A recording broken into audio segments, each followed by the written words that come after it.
मी सुरभी तुमचं स्वागत करते तुमच्या आवडत्या चॅनल मध्ये, ज्याचं नाव आहे अस्सल कोकणी लज्जतदार मेजवानी।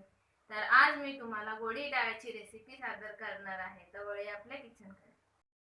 जर तुम्हाला माझा व्हिडिओ आवडला असेल तर प्लीज लाईक करा, शेअर करा आणि सबस्क्राइब करा माझ्या चॅनलला आणि बेल आयकॉन वाजवायला विसरू नका।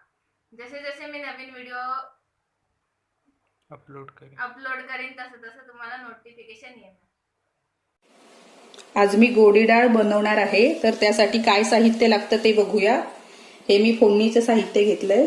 त्याच्यामध्ये हा कढीपत्ता आहे, थोडा कोथिंबीर आहे थोडीशी, हा ठेचलेला लसूण आहे 3-4 पाकळ्या, राई घेतली मी थोडी फोडणीसाठी, हळद आहे पाव चमचा, मीठ आहे चवीनुसार। त्याच्यानंतर हे वाटपाचं साहित्य आहे, मिरच्या आहेत, ह्या कमी तिखट आहेत मिरच्या, 4 मिरच्या घेतल्यात मी, थोडंसं आलं आहे, कोथिंबीर आहे थोडी, जिरा आहे, हे ओलं खोबरं मी काप करून घेतलेत त्याचे, आणि ही लसूण घेतले। त्याच्यानंतर ही मूग आणि मसूरची डाळ आहे, ती मी कुकरला 2 शिट्ट्या काढून घेतल्यात आणि त्याच्यामध्येच मी टोमॅटो टाकलेला। हे आपल्याला साहित्य लागणार आहे।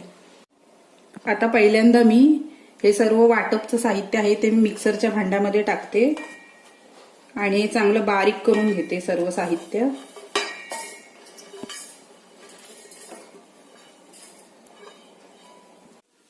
आता आपलं वाटप तयार करून झालंय, तुम्ही बघू शकता वाटप तयार झाले। तर आता आपण फोडणी करूया।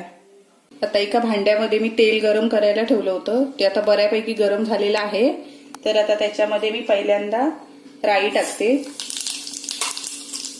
त्याच्यानंतर राई थोडी तडतडली की आपल्याला लसूण टाकायचंय। लसूण चांगला लालसर होऊ द्यायचा त्या फोडणीमध्ये, मीडियम गॅसवरतीच आपल्याला ही फोडणी करायची आहे। लसूण चांगला लाल झाला पाहिजे।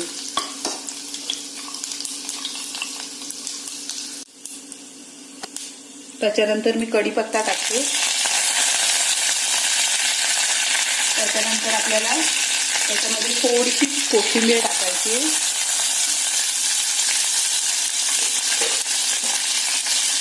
ती आपल्याला चांगली 2 मिनिटं परतून घेतल्यानंतर आपल्याला हे मगाशी मी वाटण करून घेतलं होतं ते टाकायचं 2 चमचे। 1-2 मिनिटं चांगलं त्या वाटणाला चांगलं परतून घ्यायचं त्याच्यामध्ये तेलामध्ये। त्याच्यानंतर थोडीशी हळद टाकायची, ती पण चांगली व्यवस्थित मिक्स करून घ्यायची। त्याच्यानंतर 2-3 मिनिटांनंतर आता आपण डाळ ओतूया।